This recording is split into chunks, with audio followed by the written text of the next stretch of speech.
everybody's interested to know Chicago, Seattle, growing up, learning. How did you get to Brooklyn? What was some of the early years defining moments, including some of the difficulties you may have faced? As I said, my first yeshiva experience was in Chicago. Yes. I came there for the last 2 years of high school, and then 3 more years in what we call Bet Midrash.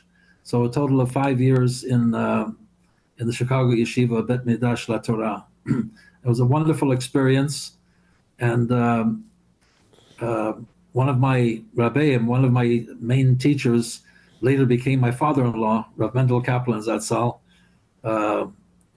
who's passing away. We've 40 years since his passing. We've been observing lately, and he had a tremendous influence on me in opening up my eyes to Torah and to a life of Torah and the concepts of Musar and Derech Eretz and a link to the great yeshivot of Europe before. So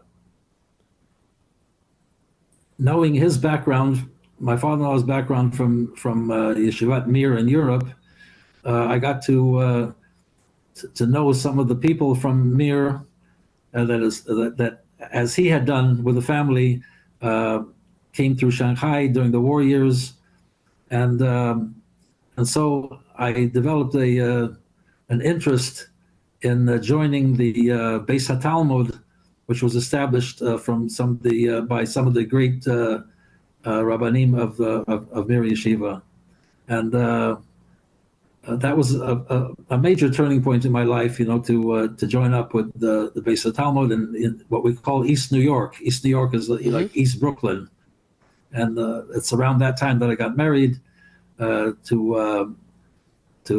Cyril, my Alei Shalom, my father-in-law's oldest child, and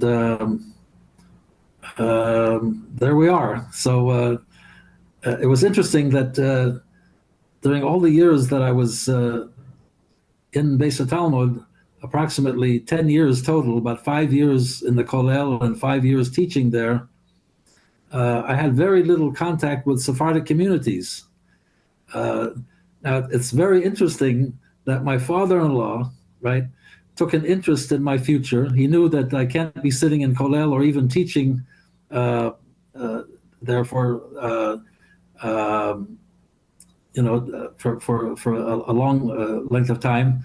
And he took the initiative to find out and to introduce me to a Sephardic community. So through Reb Mendel Zatzal, my father-in-law, I discovered that there's a Syrian community in Brooklyn. Look at that. Actually, my first introduction to the community was like this. I was called on to travel while I was still in Beis HaTalmud to go to St. Louis to fill in for a rabbi that had passed away, one of our rabbis that had gone to raise money for the yeshiva. So while in St. Louis, I visited the local yeshiva, and there was a young boy there by the name of Charlie Semach. Look at that. Look at that. And he says, "Who are you? Who am I? Oh, you're Seattle." And I'm right.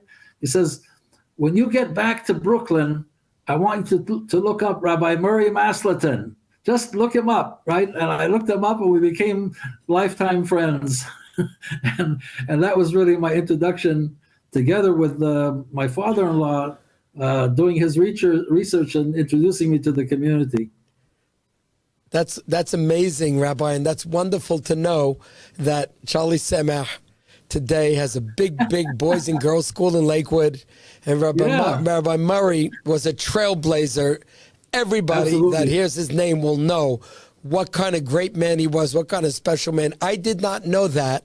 You had met him early on in the early years when you were just getting introduced to the Syrian community in Brooklyn. Absolutely, yes. You didn't even know we existed. You didn't know there was a whole community that came from Aleppo and then Damascus. And That's wonderful. Okay, we'll move on now. We'll hold it at that point of your life. Joel, now you have a law degree. You did your duties for the Army. Thank God you didn't have to go over to Vietnam and all the things we've heard and saw over the years. What was next for you? How did you move on? And did you face any real resistance in those years moving to the next stage of your life? No, I didn't. I was very Thank fortunate. God. Good.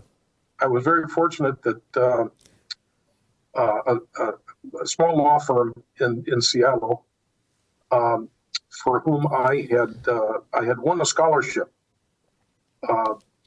that they sponsored, written an essay, and went in for an interview, and I met them while I was a law student. And I had the good fortune that not only did I get awarded their scholarship, but they also asked me to come in during the summer and do some work for them. So I was able to earn money to go back to school, to finish school. That worked out well enough that they had a standing offer for me that as soon as I passed the bar exam, which was 1971, they hired you. I became an attorney in the firm, and shortly thereafter became a partner in the firm. And my career launched from that point. And the way to understand it is to understand that everything comes in the number 7. 7 years in that law firm. Sitting at my desk one day, and I get an unsolicited phone call from a very prominent local Sephardic businessman whom I had never met, but certainly knew his name. His last name was Benoliel. He was a real estate developer, and over time he became the largest individual developer in the states of Washington and Oregon. Wow. In commercial properties. He invented the idea of large business parks, warehouses, and office buildings. And he introduced himself on the phone and said that he'd heard about me from a mutual friend, that he was looking to bring somebody in-house in his company. And one thing led to another, and I retired from the law firm and became the general counsel at the Jack A. Benoliel Company.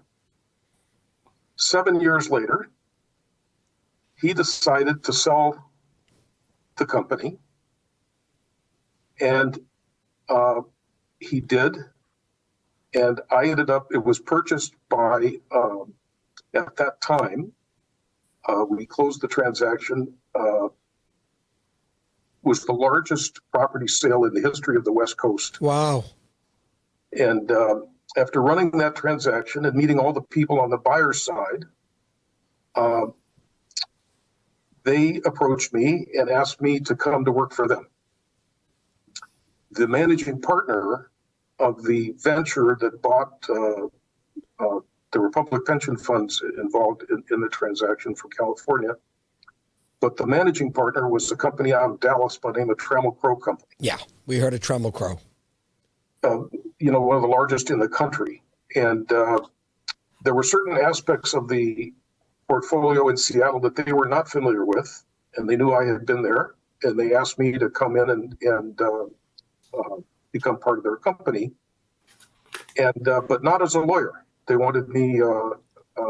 They wanted me as a real estate developer. And so I said yes, and that started another 7 years. So this is the third 7. Got it. And so at the point where we were very successful, I was building commercial buildings and shopping centers and warehouse parks. I was approached by a man that I knew briefly, who was ahead of me in law school and college. His name is Jeff Brotman, Alana Shalom. He was the chairman of a recent startup by the name of Costco. Oh, boy. And he said, I need somebody to come in and run both the legal department and real estate development. And I understand that you have a background in both. So one thing led to another. I said yes. Now that one was 3/7. I was there 21 years. So we have 42 years, 3/7 before, 3/7 after. I retired 11 years ago, 2014. After 21 years with the company, I became a senior vice president, a member of the executive committee, chief legal officer. I ended up running many departments in the company, and it was a rocket ship, a dream of a lifetime. Wow.